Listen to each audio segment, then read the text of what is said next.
Hello, I'm Emma Dion from Channel 404 News. We're here for the Commerce Subcommittee hearing. We're waiting on the front steps to see all of the expert witnesses. But first, I'll interview them to see which ones are really experts. Our first expert witness will be representing the Springfield chapter of the Star-Crossed Center for Emotionally Disturbed, a support group for people who have been abducted by aliens. And here she is now, folks, Dr. Wilma Jensen. Aliens! I seen them! They're real! Let's check her bio. Dr. Wilma Jensen is an OBGYN who claims to have been abducted by aliens, is against raising the minimum wage, and is 5'3". Dr. Jensen, why has Star-Crossed asked you to speak today? Well, I believe we should make Springfield more attractive to the extraterrestrial commerce. They believe a higher minimum wage will suppress job growth and deter extraterrestrial visitors. We need to end the madness. But Dr. Jensen, have you really ever studied economics? Why, yes. In my junior year of high school, Well, yes, I understand that. But in the last 10 years, have you? Well, no, but I'm a doctor. And do you have any proof that the aliens know anything about the American economy? Well, when I was abducted, the aliens owned millions of books. I'm sure one of them was about the economy. And there you have it. No economic expertise at all. We call that the Dunning-Kruger effect, meaning the dumber you are, the more confident that you're not dumb. Up the steps comes plucky Springfield High School student Sam Franklin. Springfield student government has requested that student body president Sam Franklin be permitted to testify about the economic impact of raising the minimum wage. Sam Franklin earned 5s on both the AP Microeconomics exam and the AP Macroeconomics exam, and Sam's parents own a local grocery store that employs minimum wage workers. And here he comes now. Hi, Sam. Hi. Hiya. It's nice to be here.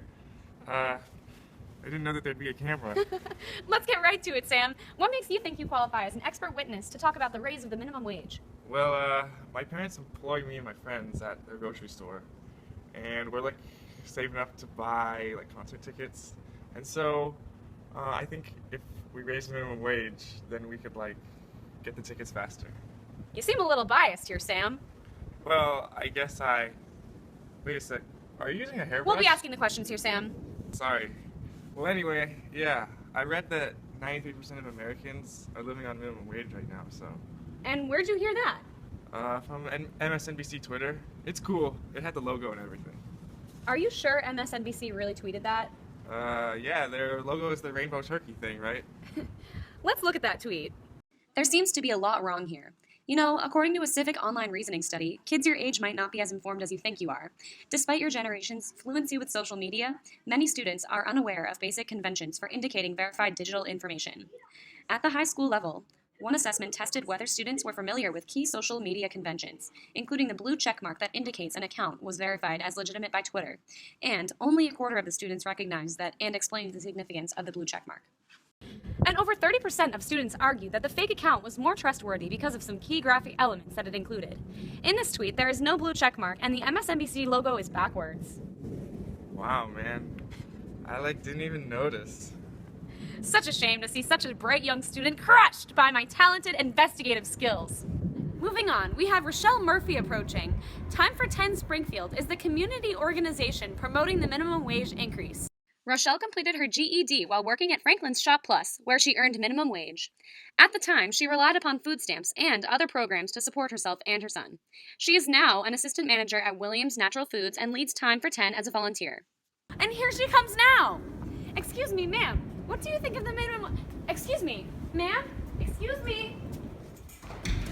Miss Murphy, what is your stance on the minimum wage increase? Mira, honey, don't nobody gotta be telling me how to spend my money.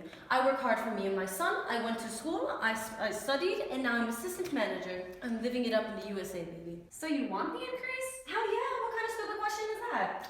You know the minimum wage is $6.25 a couple years ago, and when it became $7.25, I was able to buy my son some new school supplies. And yeah, we used to live off food stamps, but here I am. I made it. An increase in minimum wage is what got me here, and it'll help other single moms like me who are working just as hard for their babies. Interesting. Next, we have Alex Rogers representing the Chamber of Commerce himself. Mr. Rogers, do you have any experience with economics? Well, for one, it's my job to study employment levels in the job market and research the supply and demand of labor. I also study policies and how that affects jobs. In addition to that, I have published several peer-reviewed articles about minimum wage, overtime requirements, and employment benefits. Wow, that is quite a resume. How do you feel about the other contenders so far? I must admit, I feel I'm the only qualified person you've interviewed. Hearings like these, they really make me question the system. All of these are symptomatic of the same disease, a manic reinterpretation of democracy in which everyone must have their say and no one must be disrespected. It causes intellectuals, like myself and my colleagues, to shelter ourselves from all the garbage opinion, but then we never understand Rochelle's situation. It's very frustrating. James Tully does not wish to speak today, but has sent in a written testimony. He represents Occupy Springfield, a local movement that coalesced after the First Bank of West Dakota foreclosed on dozens of Springfield homes and businesses during the recession of 2008 through 2012. James Tully has chosen various passages from Das Kapital by Karl Marx and explained them in a letter sent to the committee. According to Intel, the information was relevant and outlined that our capitalist system requires exploitation, and minimum wage or welfare are simply band-aids, that they cannot change a greedy capitalist. Our final expert witness is Dr. Lewis Sims, requested by Springfield Mayor Connie Marcus himself. Dr. Lewis Sims is a political scientist at West Dakota State University. And an astronaut. Oh, hello, Dr. Lewis. And a male model. Oh, really? I wasn't briefed on your many careers beforehand. Now, let's talk about your book. Yes, my book. I wrote the book with the amazing Shelley Ann Confrey. Great woman, so well informed.